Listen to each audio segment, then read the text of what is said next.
Queen has told foreign dignitaries of her sincere wish that they pick Prince Charles to take over as leader of the Commonwealth during a large summit at Buckingham Palace. Her Majesty and the heir to the throne have welcomed heads of states to the palace for the formal opening of the two-day Commonwealth Heads of Government meeting. In a highly unusual move, the Queen, who turns 92 years old on Saturday, made clear her thoughts on succession, as she said she hoped her son would be able to carry on the important work started by my father in 1949. The position is not hereditary, but Prince Charles, who is also the heir to the thrones of 16 Commonwealth nations, is expected to get the nod, despite some unease among ardent Republicans. A decision on whether Charles should succeed his mother as head of the Commonwealth when he becomes king is expected from the nation's leaders on Friday, with reports suggesting the prince will get their backing. Today's spectacle of pomp and pageantry was staged to welcome guests, with a guard of honor and flag bearers displaying the flags of the Commonwealth's 53 member states outside the palace grounds.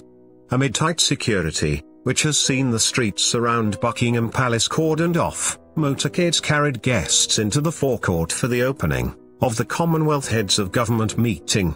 The royals were out in force for the opening ceremony, with the Queen and Charles joined by the Duchess of Cornwall, the Duke of Cambridge, Prince Harry, the Duke of York, the Princess Royal, the Countess of Wessex and the Duke of Kent, Prince and Princess Michael of Kent and Princess Alexandra.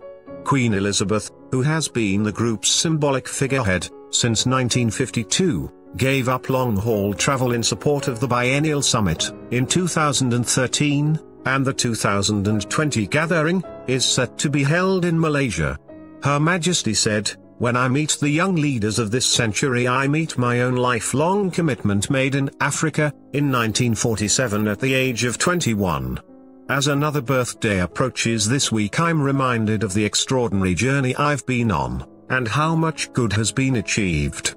It remains a great pleasure and honor to serve you as head of the Commonwealth, and to observe with pride and satisfaction that this is a flourishing network.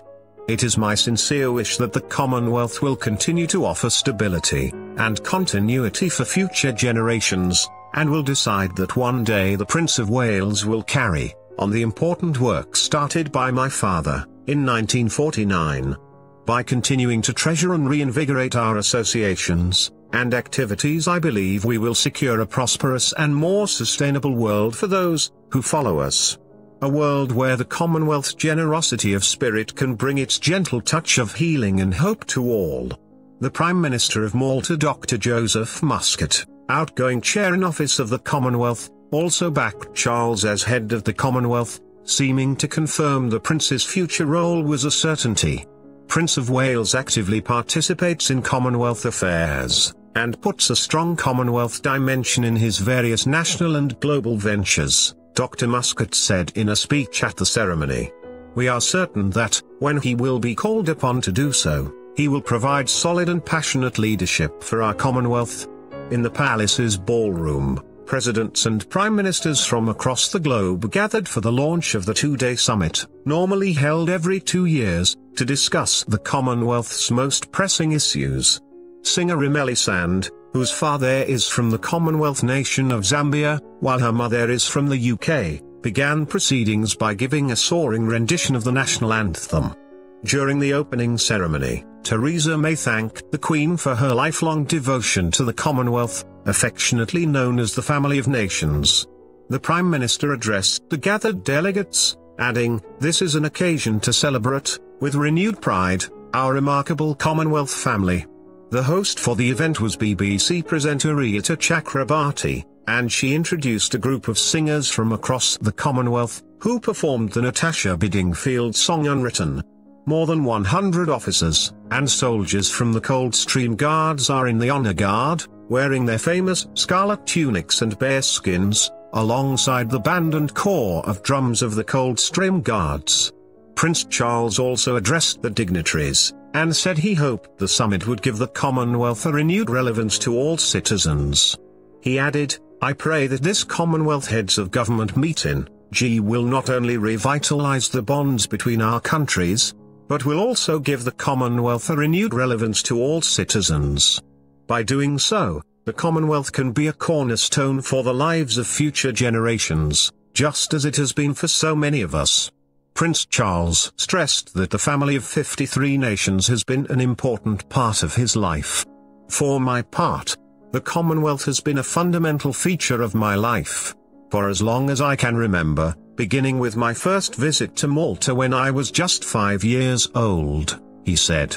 I consider myself fortunate over the years to have been able to meet and talk with so many of the giants of the Commonwealth.